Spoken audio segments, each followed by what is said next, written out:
Saya amati satu persatu dari mereka, bagaimana mereka menghadapi konflik, mengelola, kemudian mencari solusikan. Hidup itu, apalagi keluarga itu nggak ada habisnya kan, Mbak? Benar. Kalau nggak kita sampai meninggal gitu ya, Iya, nggak akan ada habisnya konflik ini. Yang ada kita harus berdamai dengan konflik. Benar. Itu yang membuat saya kayaknya ini boleh deh diambil dari sisi fiksi gitu. Siapa tahu ada pembaca yang bisa mengambil pelajaran penting dari ini.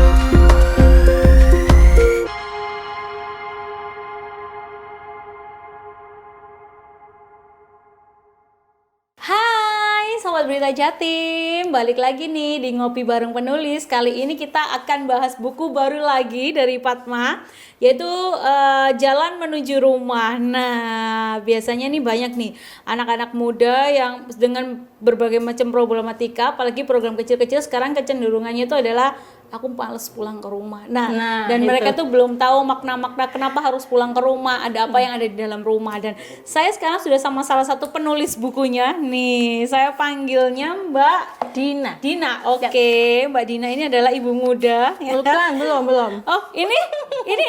Itu keponakan. Oh, saya kira ini anaknya. Soalnya ke studionya bawa dedek lucu banget anaknya cewek. Namanya Dina Sabili. Betul. Menurut saya Mbak Dina wajah baru di Padma karena Padmedia. Padmedia kan, karena sebelumnya belum pernah ini datang ke studio sini. Belum. Iya Perdana kan? ini. Perdana. Ya, betul. Iya, saya agak insecure ya baca profilnya ya. Sangat insecure. Ya Mbak Dina, apa kabar? Alhamdulillah baik. Panas ini lagi panas ya. Iya, ngadem di sini. Alhamdulillah. Terima kasih udah mau mampir. Saya ajak gibah tentang bukunya hari ini. Siap. Ini berarti first time nulis buku fiksi?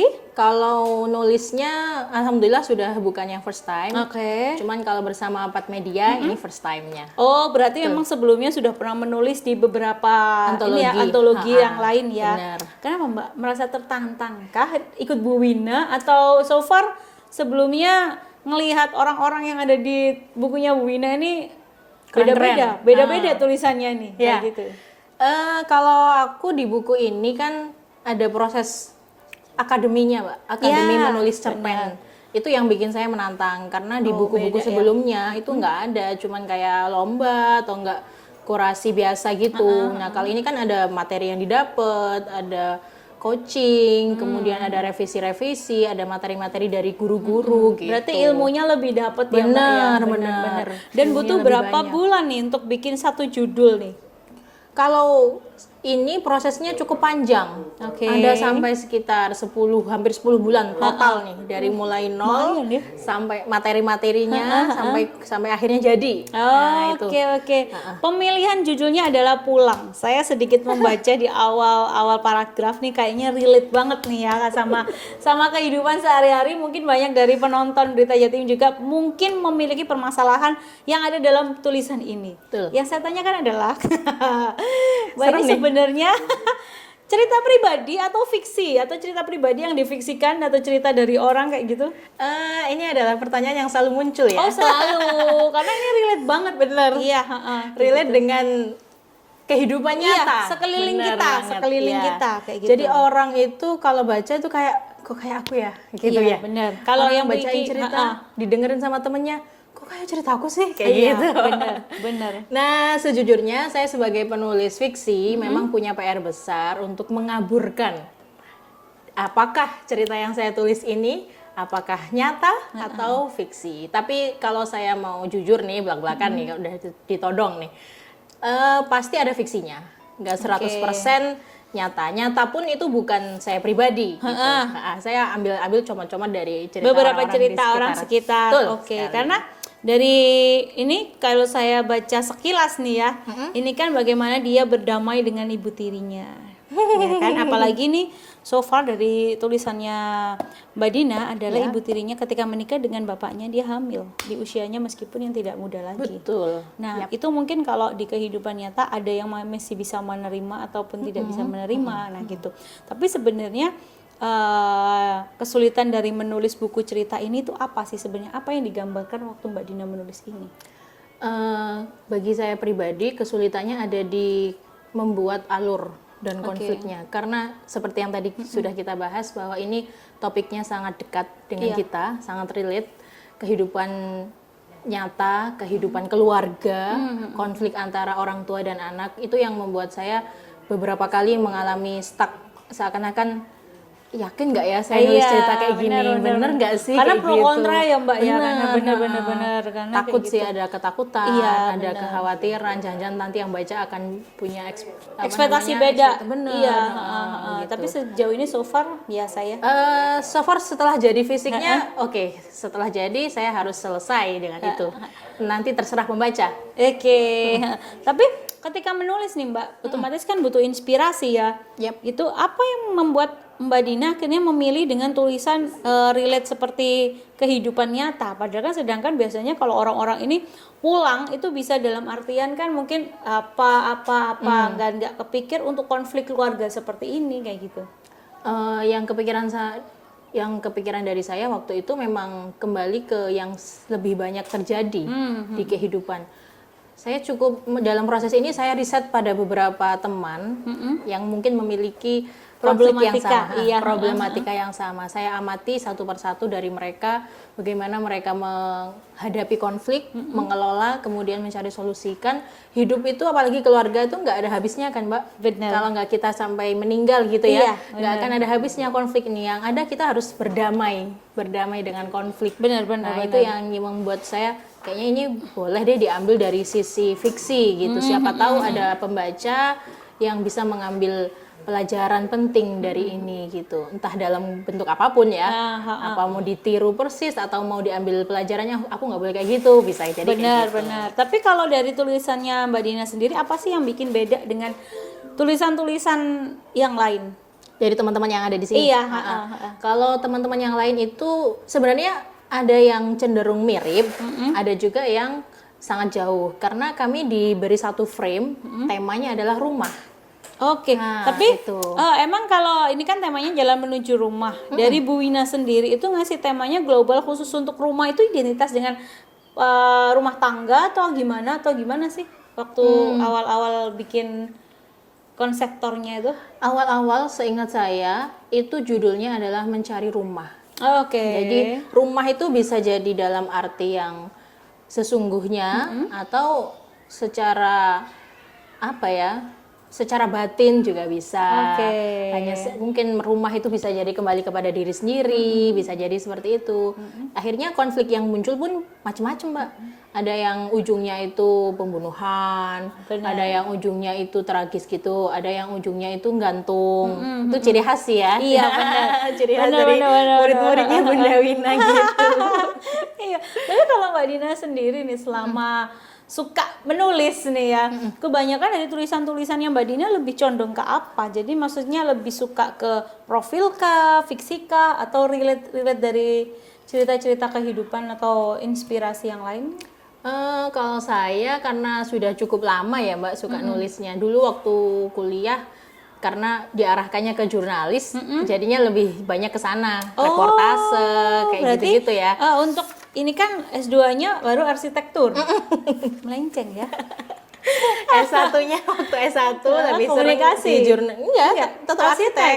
Cuman aktifnya di UKM-nya gitu lah. Oh iya pers gitu lah, anak pers. Gini nih enaknya dia kalau biasanya kayak gitu Mbak, kalau udah jadi jurnalis mau nulis fiksi itu kan males ya. Karena kita setiap hari sudah bergelut dengan naskah. Nah, kalau di beda jalur itu kan enaknya kayak tantangan gitu, suka nulis gitu. Iya.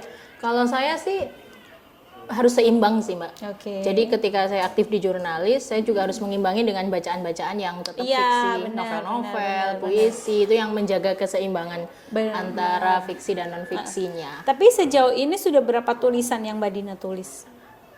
Wah, saya nggak ngitung. Waduh. Berapa ya, Mbak? Aduh, saya insecure nih, Mbak. Kapan-kapan Mungkin saya kalau diajari dong antologi. menulis. Saya sering bergabung sama Bunda Wina juga sebenarnya. Iya. Sebelumnya itu ada HIIB, Hidup Ini Indah Beb. Oh, itu ikut juga. Itu saya ikut dari yang iya, seri iya, pertama iya. tahun 2014 kalau nggak. Bukan memeluknya ke dalam. Jadi masih ada batasan. Masih ada jarak. Nah, itu yang harus dibenahi dalam Bener. setiap keluarga. Benar nggak sih? Kalau udah ngomong Kalau keluarga keluarga itu kayak udah jelek gitu sensitif rasanya. banget ya, Iya, Mbak.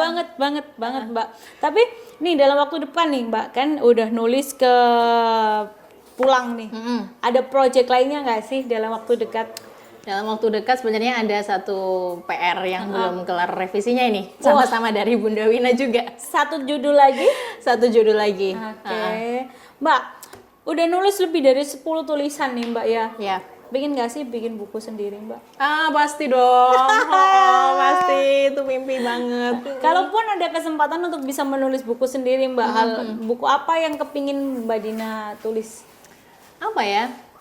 Saya tuh sebenarnya mau nurutin idealis, tapi mau nggak mau kita juga harus lihat pasar. Komersil, iya. Benar.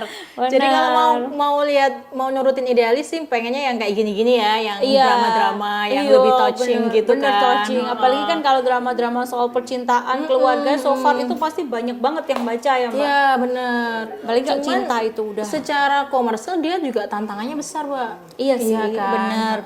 Dia juga harus dikirim ke penerbit yang besar. Iya, Prosesnya juga nggak sebentar. Nah, itu yang jadi pertimbangan juga. Jadi sejauh ini saya pengennya sih coba ngumpulin beberapa cerita nyata, non fiksi, lebih ke non fiksi, tapi yang digabung dalam tema hubungan antara, saya suka hubungan manusia ya, orang tua dan anak. Kemudian yang saya ingin mau fokus ini guru dengan murid. Wih, Gitu. ngeri. Sekali-sekali Jadi- nulis dong, Mbak, tentang jurnalisme. Iya. Aduh. Itu udah lama saya nggak di dunia jurnalis, jujur, Mbak. Nanti touch-nya sama anak-anak jurnalis-jurnalis yang dia punya passion yang setiap harinya harus bertemu dengan beberapa Naskah. iya, bukan sih. Aku tuh sebenarnya pingin, cuman aku nggak pede aja. Jadi tuh pingin apa ya, memparadigma jurnalis yang di underestimate itu menjadi positif kayak gitu loh. Oh, Cuman aku masih I see. belum ketemu touch-nya aja. Iya, Karena iya, kan iya. posisiku juga jurnalis, liputannya lebih banyak ke olahraga kayak gitu. Kalau ngomongin olahraga kan banyak kedekatan sebenarnya menurutku bagus untuk sebuah tulisan. Cuman masih belum percaya diri aja. Gimana nih, Mbak, untuk bisa naikin percaya diri nih, Mbak? Gimana ya, Mbak ya? Mungkin lebih banyak cari komunitas atau teman-teman yang Yang bisa membuka rasa sama-sama percaya diri ya. Nanti di sana kan saling apresiasi tuh, Mbak. Oh, Iya, tulisan kamu sebenarnya. keren misalnya. Iya, Tulisan iya, kamu iya, kurang iya. ini, kurang itu. Bener gitu. sih, bener, Mbak. Ada ini nggak sih, Mbak, pesan-pesannya untuk penulis-penulis muda yang sekarang sudah mulai meninggalkan dunia tinta kuli karena mereka sekarang sudah kecenderungan banyak dengan gadget. Nah, Betul. itu. So far sekarang penulis sudah semakin berkurang ya. Apalagi dengan banyaknya digital kayak gini. Mungkin Mbak Dina salah satu pionir juga, bisa menginspirasi banyak orang. Apa ya? Buat teman-teman generasi muda terutama, bagaimanapun kecanggihan teknologi sekarang, kita tidak akan bisa meninggalkan dunia literasi, ya kan? Dunia kepenulisan, karena secanggih aplikasi apalah, teknologi apalah, mereka tetap butuh content creator. Benar. Gitu. Mereka tetap butuh penulis. Nah, itu cara menggalinya ya, kita harus banyak-banyak baca. Kita nggak akan bisa jadi penulis kalau kita nggak mau banyak-banyak baca. Itu aja sih, Mbak. Satu inspirasi dari Mbak Dina buat kalian generasi milenial dan generasi muda yang sukanya masih instan kalian mulai dari sekarang kalian belajar lah, apalagi untuk sebuah tulisan. Itu ilmunya sangat besar dan bermanfaat untuk orang banyak. Mbak Dina, makasih banyak ya Sama-sama, sudah mau Mbak. mampir di podcast kita. Terima kasih. Jangan kapok ya kalau Siap. jadi narasumber kita. Ditunggu tulisan-tulisan selanjutnya dan bukunya yang baru. Siap. Jangan lupa Terima buat kasih. kalian Sobat Berita Jatim, subscribe, like, komen, dan share ke teman-teman kalian. Sampai jumpa di episode berikutnya. Sampai jumpa.